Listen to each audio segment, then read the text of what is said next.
इथं बघा मी रव्याची गुलाबजामुन बनवण्याकरता इथं रवा घेतला अर्धा वाटी, लहान वाटी आहे, आणि तूप घेतलंय. तूप थोडंसं घेतलंय मी. तूप इतळून घ्यायचं चांगलं. बघा तूप चांगलं इतळून घेतलंय मी. आता त्याच्यात दूध टाकू एक डबा आणि चांगलं आपल्याला मिक्स करून घ्यायचं याच्यात. दूध आणि तूप चांगलं मिक्स झालंय. आता याच्यात आपल्याला रवा टाकायचा आहे आणि असं ढवळत राहायचं मिक्स करून चांगलं. चांगलं असं आपल्याला सुक्क करून घ्यायचं, जसं आपण चपातीला पीठ मळतो तसं. हे बघा चांगलं असं आपण याला आता कोरडं करून घेतलंय.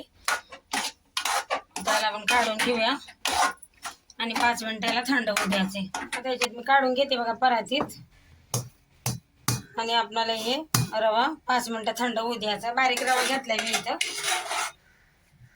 ह्याला मी बघा झाकून ठेवते आणि 5 मिनिटं आपल्याला थंड होऊ द्यायचे. इथं बघा मी आता चाचणी बनवते. इथं साखर घेतली मी 1 वाटी, आणि तेवढंच आपल्याला पाणी पण टाकायचंय. पाणी मी थोडंसं अजून टाकते. आणि चाचणी आपल्याला बघा जास्त अशी तारीवाली नाही बनवायची, फक्त साखर इरगळून घ्यायची आहे आपल्याला. बघा ही साखर फक्त इरगळून घ्यायची, अशी चाचणी वगैरे चिपचिपी बनवायची फक्त. याच्यात इलायची टाकते आता मी. फक्त आपल्याला चिपचिपी बनवायची चाचणी. हे बघा साखर पण चांगली इरगळली आहे, चाचणी अशी चिपचिपी झाली आहे बघा. आता याला आपण काढून झाकून ठेवूया चाचणीला. आता इथं बघा 5 मिनिटं झालेत. आता आपण हे हलकंसं गरम आहे बघा, हे जास्त थंड नाही होऊ द्यायचं, गुलाबजामुन बनवता येत नाहीत. आता याच्यात मी बघा मिल्क पावडर टाकते, इलायची पावडर टाकते, आणि इथे मी थोडंसं बेकिंग पावडर घेतली आहे टाकूया, आणि तूप घेतले हे पण टाकायचं आपल्याला याच्यात. आता हे आपल्याला सगळं मिक्स करून असं हे पीठ आपण चपात्यासारखं पीठ मळून घ्यायचं आपल्याला चांगलं मऊसूत. हे बघा असं पीठ मी मळून घेतलंय चांगलं आपल्या रव्याचं गुलाबजामुनचं. आता हाताला तूप लावून आपण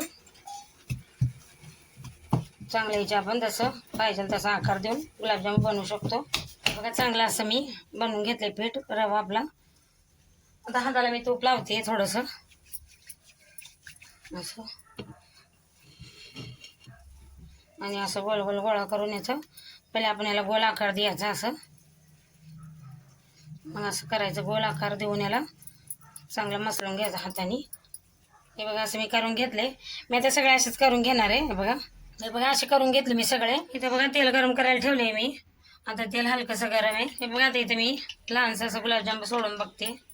आता याला आपल्याला चांगलं तळून घ्यायचं, हलवायचं नाही. आता बघा मी दुसरं पण एक टाकते, असं लांब लांब टाकायचं जरा, आणि आपल्याला चमच्याने असं सारखं तेल हे करत राहायचं, टाकी सगळीकडून तळून घेतलं पाहिजे.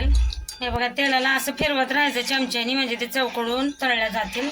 हे बघा मी कढई लहान आहे म्हणून 2-2च तळणार आहे. हे बघा हलकासा असा कलर आलाय, आपल्याला याला चांगला कलर येऊ द्यायचा आहे. एकदम मस्त असे तळून घ्यायचे आपल्याला मस्त कलरवर. हे बघा किती मस्त कलर आलाय गुलाबजामुनला. आता यांना मी काढून घेते. आपल्याला लगेच नाही चाचणी टाकायचं पाकात, थोडंसं असायला बाहेर ठेवू मग टाकू पाकात. आता यांना मी काढून घेते आणि बाकीचे मी असे तळून घेणार आहे गुलाबजामुन. बघा किती मस्त कलर आलाय. हे बघा आता इथे मी चाचणीत टाकते गुलाबजामुन आपले, आणि आता मी सगळं असं टाकणाऱ्याला झाकून ठेवायचं. हे बघा आता मी परत अजून 2 टाकते इथं, बाकीचे पण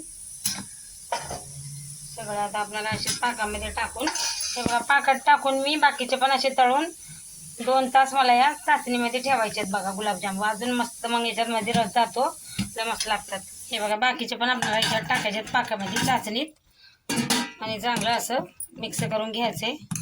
आणि गुलाबजामुन बघा तेलातून काढल्यावर लगेच नाही टाकायचे चाचणीमध्ये, थोडंसं यांना थंड होऊ द्यायचे.